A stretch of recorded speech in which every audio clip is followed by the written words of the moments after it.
وہ رات میری زندگی کی سب سے منحوس رات تھی جب میں نے اسے پہلی بار دیکھا۔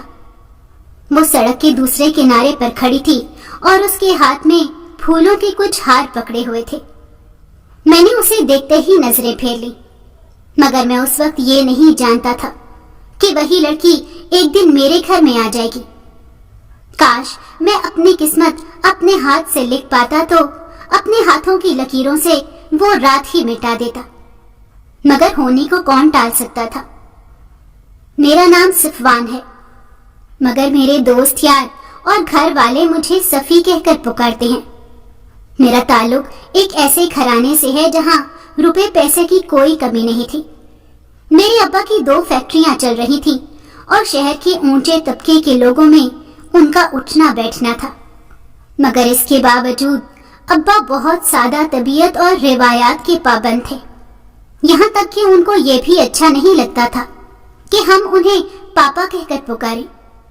انہوں نے شروع سے ہی ہمیں اپنے آپ کو ابا کہنا سکھایا تھا، کیونکہ وہ خود بھی اپنے والد کو ابا کہتے تھے۔ دراصل میرے ابا کا تعلق گاؤں سے تھا۔ وہ ایک زمیندار کے اکلوتے بیٹے تھے۔ اکلوتے ہونے کی وجہ سے ابا نے شہر میں آ کر ہاسٹل میں رہتے ہوئے تعلیم حاصل کی اور پھر گاؤں اپنے ماں باپ کے پاس چلے گئے۔ وہیں پر ابا اور اماں کی شادی ہوئی، لیکن دادا دادی کے انتقال کے بعد ابا میری اماں کو لے کر شہر شفٹ ہو گئے اور گاؤں کی ساری زمین جائیداد بیچ کر ابا نے شہر میں کاروبار شروع کر لیا۔ قسمت سے کاروبار نے بہت زیادہ ترقی کی اور ابا نے اپنی فیکٹری کی بنیاد رکھی۔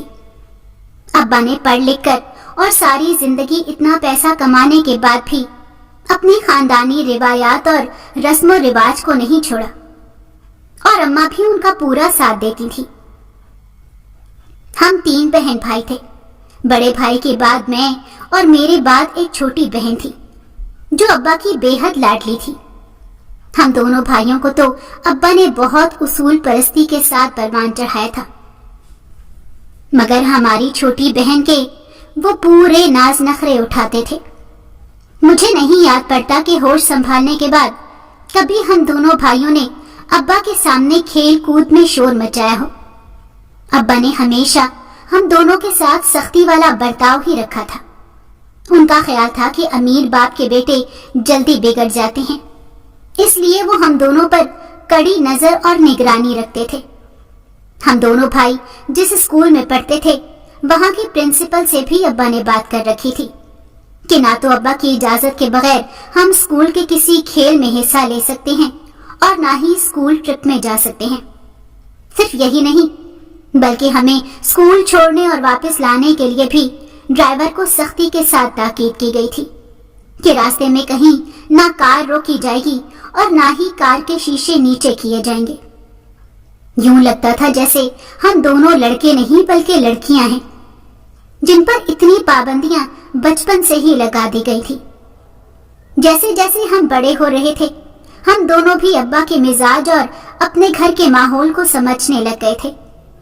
بھائی غصے کا بہت تیز تھا، وہ ابا کے سامنے تو آواز تک نہیں نکالتا تھا، مگر ابا کی غیر موجودگی میں وہ سب پر اپنا روب اور دبدبا ڈالتا تھا۔ گھر کے ملازم بھی بھائی کے غصے اور بگڑ جانے سے ڈرتے تھے، یہاں تک کہ اماں نے بھی بھائی کو کبھی کچھ نہیں کہا تھا، بلکہ وہ تو ابا کو بھی یہی کہا کرتی تھی کہ اتنی زیادہ سختی اور پابندیوں کی وجہ سے بچے باغی ہو جاتے ہیں، مگر ابا کسی کی نہیں سنتے تھے۔ جب ہماری بہن اسکول جانے لگی تو انہوں نے اسے بھی ہمارے اسکول میں ہی داخل کروایا، مگر اس کے ساتھ شروع سے ہی ابا کا نرمی والا برتاؤ تھا۔ لاڈلی اور اکلوتی بیٹی ہونے کی وجہ سے وہ بھی ابا سے اپنی ہر بات منوایا کرتی تھی۔ اس بات کا فائدہ اٹھاتے ہوئے میرے بھائی نے اپنی ہر بات منوانے کے لیے بہن کو آگے کرنا شروع کر دیا۔ بھائی کو کوئی چیز خریدنی ہوتی یا پیسے چاہیے ہوتے تو وہ چھوٹی بہن کے کندھے پر رکھ کر بندوق چلاتا تھا اور نشانہ بھی ٹھیک لگتا تھا۔ ہماری بہن بڑے بھائی کی فرمائش ابا کے سامنے بنا یہ ظاہر کیے رکھتی تھی کہ اسے بھائی نے کچھ کہا ہے، لیکن اس بات پر وہ بھائی سے پیسے لیا کرتی تھی۔ حالانکہ ہم تینوں میں سے سب سے زیادہ پیسے خرچ بھی وہی کرتی تھی۔ ابا اس پر بے دریغ پیسہ لوٹاتے تھے اور جس چیز پر ہاتھ رکھ دیتی ابا اسے دلوا دیا کرتے تھے، اور ہم پر طرح طرح کی پابندیاں لگائی ہوئی تھی۔ اسی وجہ سے بھائی کی طبیعت اور مزاج میں غصہ اور بغاوت پیدا ہونے لگی، مگر میں ابا کے غصے سے بہت زیادہ ڈرتا تھا۔ میں نے کبھی کوئی کام ان کی اجازت اور مرضی کے خلاف نہیں کیا تھا۔ اس بات پر بھائی مجھے بہت چڑھایا کرتا تھا۔ وہ کہتا تھا کہ میں لڑکا نہیں بلکہ لڑکی ہوں جو ابا سے اتنا زیادہ ڈرتا ہوں، مگر مجھے اس کی کسی بات سے کبھی کوئی فرق نہیں پڑا تھا۔ مجھے اچھی طرح یاد ہے جب ہم دونوں بھائی چھٹی کلاس میں تھے، تب بھائی نے بڑی کوشش کی کہ میں اس کے ساتھ مل کر ابا سے دوستوں کے ساتھ جا کر کرکٹ کھیلنے کی اجازت لے لوں، مگر میں بالکل نہیں مانا، بلکہ اسے بھی سمجھانے لگ گیا کہ جو ہمارے ابا کہتے ہیں ہمیں وہی کرنا چاہیے۔ اس بات پر میرے بھائی نے میرا بہت مذاق اڑایا اور چھوٹی بہن کی چوڑیاں لا کر مجھے دیں اور کہا کہ پہن لو اور گھر بیٹھ جاؤ، تم کسی قابل ہی نہیں ہو۔ میں اس بات پر رویا تو بہت تھا، مگر اماں نے مجھے سمجھایا کہ کسی کے بھی کچھ کہہ دینے سے کچھ بھی نہیں ہوتا، بس انسان کو اپنے اوپر اعتماد ہونا چاہیے، اور مجھ میں اعتماد ہی کی تو کچھ کمی تھی۔ آہستہ آہستہ وقت گزرتا گیا اور ہم دونوں بھائی میٹرک میں پہنچ گئے۔ ہم دونوں ہی کو ایجوکیشن میں پڑھتے تھے۔ مجھے حیرت ہوتی تھی کہ ابا نے یہ کیسے گوارا کر لیا کہ ہمیں لڑکیوں کے ساتھ پڑھنے دیتے تھے۔ وہ تو بعد میں پتہ چلا کہ اس بات کی اجازت بھی ہمیں صرف ہماری چھوٹی بہن کی وجہ سے دی گئی تھی، تاکہ وہ ہمارے ساتھ ہی اسکول میں پڑھے، لیکن وہ یہ نہیں جانتے تھے کہ بھائی پر اس سب کا کیا اثر ہوگا۔ میٹرک میں بھائی کی دوستی ایک لڑکی سے ہو گئی جو ہماری طرح ہی کافی امیر تھی۔ بھائی اور اس کی دوستی صرف اسکول تک محدود نہیں رہی تھی، بلکہ وہ دونوں فون پر بھی ایک دوسرے سے رابطے میں تھے۔ بھائی نے ابا سے ضد کر کے موبائل فون لیا تھا، جبکہ میرے پاس تو فون بھی نہیں تھا، مگر میں بھائی کی اس لڑکی کے ساتھ دوستی کے بارے میں جانتا تھا۔ مجھے ڈر لگتا تھا کہ اگر ابا کو بھائی کی اس لڑکی کے ساتھ دوستی کے بارے میں پتہ چل جاتا تو پتہ نہیں وہ کیا کریں گے۔ ہو سکتا ہے کہ وہ بھائی کے ساتھ ساتھ مجھے بھی اسکول سے ہٹا لے۔ اس لیے میں بھائی کو سمجھانے کی کوشش کرتا تھا، مگر وہ نہیں مانتا تھا۔ پھر اللہ اللہ کر کے میٹرک کے امتحان ہو گئے اور ہم لوگ کالج میں پہنچ گئے۔ ہم دونوں بھائی ایک ہی کالج میں تھے اور اس لڑکی نے بھی ہمارے ساتھ ہی کالج میں ایڈمیشن لیا، لیکن 6 مہینے بعد ہی ابا کو شک ہو گیا کہ ان کے بڑے بیٹے کی دوستی کسی لڑکی کے ساتھ چل رہی ہے، کیونکہ ابا نے بھائی کو فون پر بات کرتے ہوئے سن لیا تھا۔ ابا نے مجھ سے اس بارے میں پوچھا تو میں نے لا علمی کا اظہار کر دیا۔ میں بہت زیادہ ڈرا ہوا تھا۔ اس وقت ابا خاموش ہو گئے، مگر جب ہم لوگ انٹر میں پہنچے تو ایک دن ابا نے خود بھائی کو کسی لڑکی کے ساتھ باہر گھومتے پھرتے ہوئے دیکھ لیا تھا۔ پھر تو جیسے ایک قیامت ہمارے گھر میں آ گئی۔ ابا نے فوراً بھائی اور میری کلاس لگا دی اور بھائی سے 2 ٹوک بات کی کہ اس لڑکی سے دوستی چھوڑ دو ورنہ کالج بند کروا کے کام پر لگا دوں گا، مگر بھائی نے ابا سے صاف صاف کہہ دیا کہ یہ میری زندگی ہے، اسے میں جیسے چاہوں گزاروں گا۔ ابا کے لیے بھائی کے یہ الفاظ جیسے بجلی کی طرح ان پر گرے تھے۔ انہوں نے سوچا نہیں تھا کہ ان کا بڑا بیٹا اس طرح زبان چلائے گا۔ پھر ابا نے ہم دونوں پر سختی اور روک ٹوک تھوڑی کم کر دی۔ کچھ عرصہ مزید گزرا تو بھائی نے اماں سے کہہ دیا کہ ان کی شادی اس لڑکی سے کروا دے۔ اماں نے ابا سے بات کی، تب ابا نے جواب دیا کہ انہیں شادی پر کوئی اعتراض نہیں ہے، مگر پہلے بھائی کو اپنے پیروں پر کھڑا ہونا پڑے گا۔ ابا کے کاروبار میں ان کا ہاتھ بٹانا ہوگا، پھر وہ 1-2 سال بعد بھائی کی شادی کر دیں گے۔ مگر بھائی بھی اپنی مرضی کا مالک تھا۔ اس نے نہ صرف اماں ابا کے سامنے اپنی ضد پوری کی، بلکہ شادی کے فنکشنز اور اخراجات سے لے کر